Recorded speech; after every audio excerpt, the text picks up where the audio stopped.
আপনার ওপরে পরীর আকর্ষণ আছে এবং পরীতে দিনের পর দিন আপনার সাথে সহবাস করছে, কিন্তু আপনি বুঝতেও পারছেন না যে এটা আপনার পরীতে সহবাস করছে বা পরীর দৃষ্টি আপনার উপরে আছে। এর ফলে আপনি ভাবছেন হয়তো এটা কোনো রোগ, দিনের পর দিন চিকিৎসা করছেন কিন্তু কোনো উপকার পাচ্ছেন না।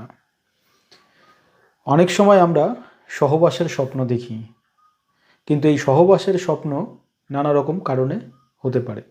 অনেক সময় শরীর গরম থেকেও হয়। তবে দিনের পর দিন আপনি স্বপ্ন দেখছেন সহবাসের, আবার শরীর দিনের পর দিন শুকিয়ে যাচ্ছে, ব্রেনেরও সমস্যা আপনার দেখা দিচ্ছে, শরীরে রোগ ব্যাধি ছাড়ছে না, দুর্বলতা কাটছে না, মন মানসিকতা ভালো লাগছে না। এটা পরীর আকর্ষণ থেকেও হয়। এই পরীতে ধরে রাখলে আপনি বুঝবেন কি করে? পরীতে ধরে রাখলে সাধারণত এরা কয়েকটা সিমটম রোগীর মধ্যে দেখা দেয়। যেমন এরা দুর্গন্ধ পছন্দ করবে না, সবসময় পরিষ্কার পরিচ্ছন্ন থাকতে ভালোবাসবে, রাতে যে স্বপ্নগুলি দেখবে কোথাও বেড়াতে যাচ্ছে কোনো মেয়ের সাথে বা সুন্দরী মেয়ের সাথে সহবাস করছে, পরিষ্কার পরিচ্ছন্নতা এরা সবসময় দেখতে থাকবে।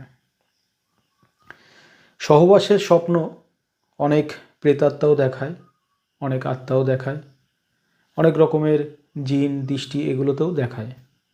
তবে পরীতেও কিন্তু আপনাকে ধরে রাখবে বা আকর্ষণ করে রাখবে, আর দিনের পর দিন এই স্বপ্ন দেখাবে, আপনার সাথে সহবাস করবে, আপনার সংসার করতে দেবে না।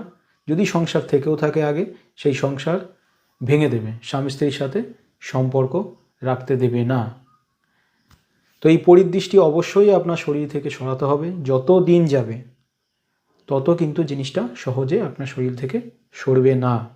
যত কম সময়ে সরাতে পারবেন তত আপনার পক্ষে ভালো। তো এই সরাতে গেলে কি করতে হয়? আমাদের তন্ত্রশাস্ত্রে পরীর দৃষ্টি ছেড়ে কবজ আছে, সেটি দিয়ে এবং জল পড়া দিতে থাকলে এরা অটোমেটিক ছেড়ে চলে যায়। তবে অনেক সময় আপনারা ভূতে ধরা রুগী দেখেছেন যে তার শরীরে এসে কথা বলছে, আমি অমুক আত্মা অমুক কিছু। এই পরীতে ধরে রাখলে কিন্তু এরকম কোনোভাবেই রুগীর শরীরে আসবে না এবং এরা কথাও বলবে না। এরা শুধুমাত্র আকর্ষণ করবে অদৃশ্য শক্তি। প্রতিদিন বা সপ্তাহে 1 থেকে 2 দিন আপনার সাথে সহবাস করবে, দিনের পর দিন আপনার শরীরটাকে এরা নষ্ট করবে। এই পরীতে ধরে রাখলে আরও নানা রকম সিমটম আছে।